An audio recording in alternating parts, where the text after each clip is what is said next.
My name is Jack Harlan. I've owned this sprawling 50-acre pasture in the rolling hills of Willow Creek for over 2 decades, inherited from my grandfather who taught me that land isn't just dirt. It's a living, breathing legacy. My herd of 200 Angus cattle roams free here, grazing under the wide Texas sky. Their low moos a constant soundtrack to my solitary life. I never bothered with the fancy subdivisions sprouting up around the edges. I kept to myself, mending fences and tending stock. That is, until the Willow Creek Homeowners Association decided my land was their playground.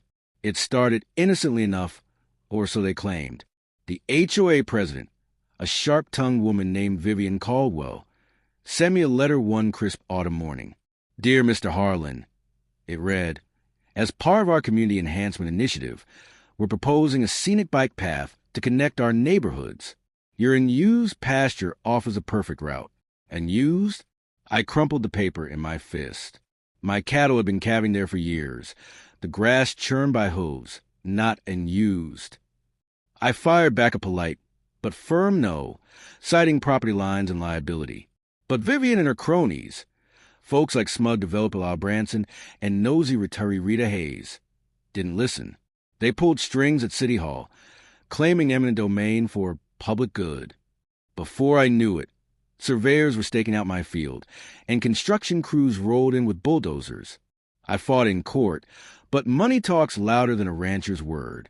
The judge, swayed by HOA donations, ruled in their favor. It's progress, Mr. Harlan, he said with a shrug. Progress?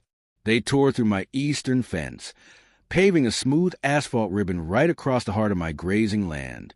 Bikers started zipping through, families with kids, joggers, even those electric scooter punks, scaring my herd and trampling the edges. One heifer broke a leg fleeing a blaring horn. I had to put her down myself, the shotgun's crack echoing my rage. Vivian dismissed my complaints at the next HOA meeting, calling me an obstructionist relic. Lyle smirked, saying, adapt or get left behind. Rita even posted online about how my abandoned land was finally useful. They forgot one crucial detail. This was active cattle land, and cattle don't take kindly to intruders. That's when the idea hit me like a stampede. Revenge, slow and satisfying. I waited for the perfect moment, watching from my porch as the path bustled on weekends. I reinforced the inner fences, but left the outer ones accidentally weak. Then, one foggy dawn, I herded my bulls, massive, temperamental beasts named Thunder and Goliath, toward the path's edge. A little salt lick strategically placed, and nature did the rest. By midday, the bulls had pushed through, claiming the asphalt as their new territory.